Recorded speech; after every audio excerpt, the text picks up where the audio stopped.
Yo,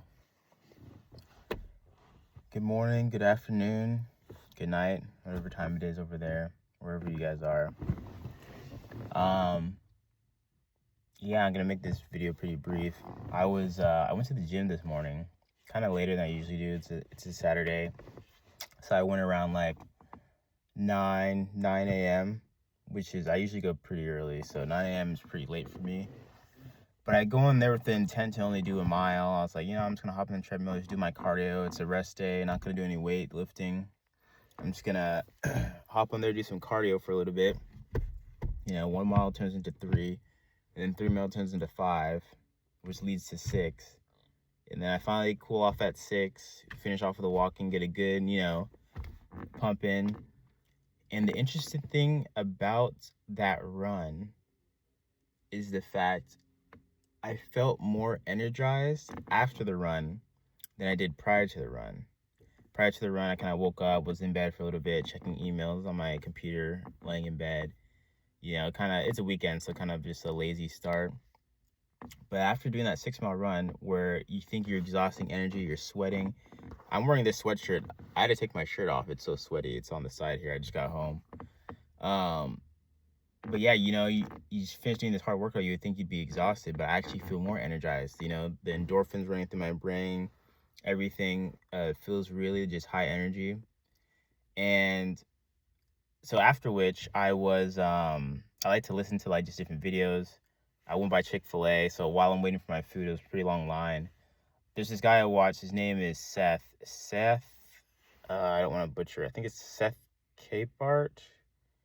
Yeah, Seth Capehart. I just had to tab over.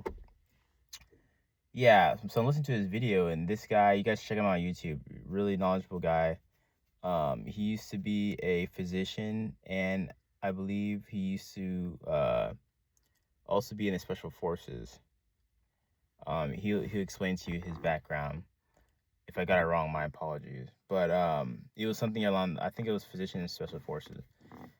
But what I'm saying is the fact that he, through his studies, he was just, I'm watching this video of how he trained this, it was a client of his, 6-year-old man, having some issues chopping logs. He felt really tired, and just life had brought him away from how athletic he used to be. And as he worked with Seth and, regained a proper regimented eating habits, protein habits, exercise habits, all these functionalities, which are things that you exerting energy and that necessarily make you quote unquote tired. The guy felt more energy. He was running circles around the younger guys, doing all these things. He was at their chop wood with these. It wasn't necessarily harping on his maximum calorie surplus and all this and that. He was just actively staying consistently in motion. We as humans, as Seth explains, evolved to a point to where we, there's not a lot of stuff we don't have to hunt for our food. We don't have to go build shelters. Okay, now there's a storm coming in. Okay, there's this and that moved in here. Okay, wait, this pack of wolves just killed a family member over there, so now we got to move over. So there's not stuff like that. So our species is designed to endure a lot of things like that, physical and mental. But I think there's not enough physical, as Seth explains, and if I've seen him observe, and I've always felt this way deep down, but as I watch more videos and see more people who talk about, there definitely isn't enough physical, as yet for young men, any physical demanding things these days. Everyone's on social media, Instagram accounts, all this different stuff, and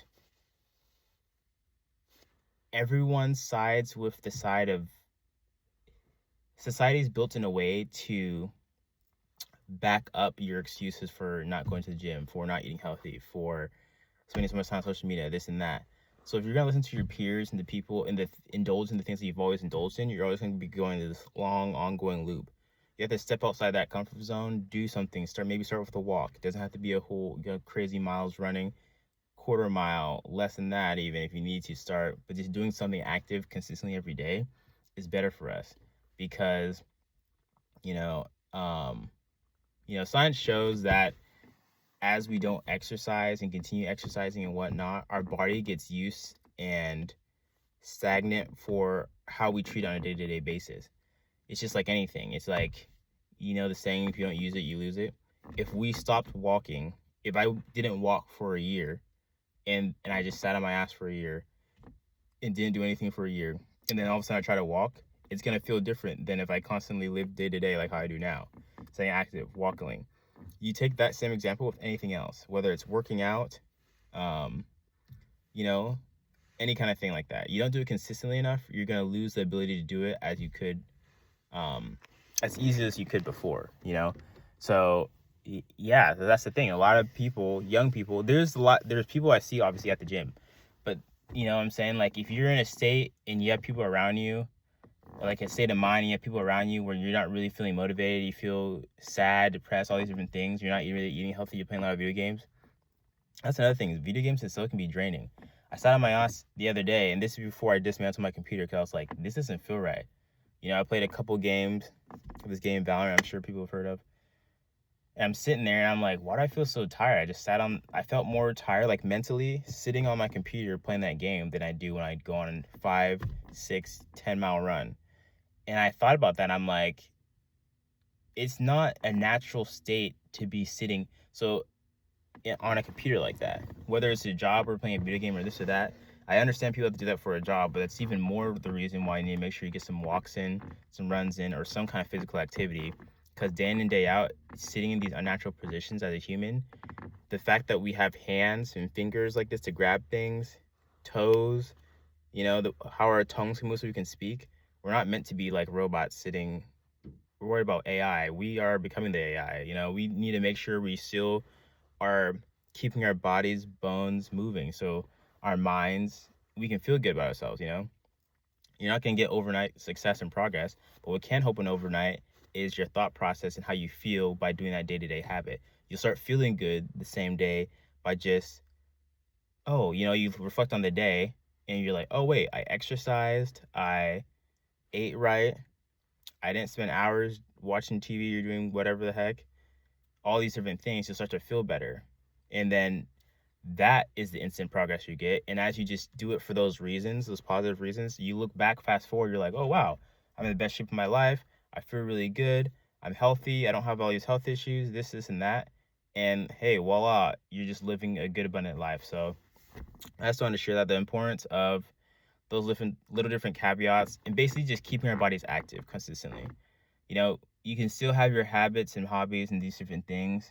If it becomes an issue, even think like if I listen to music all day, that's not good. You need to be able to have a quiet mind sometimes too. So yeah, just it is something to really take not with a grain of salt. You really need to just look into staying active.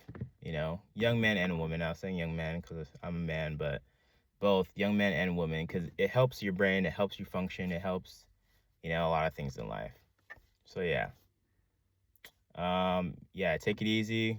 Hope you guys found this helpful. Peace.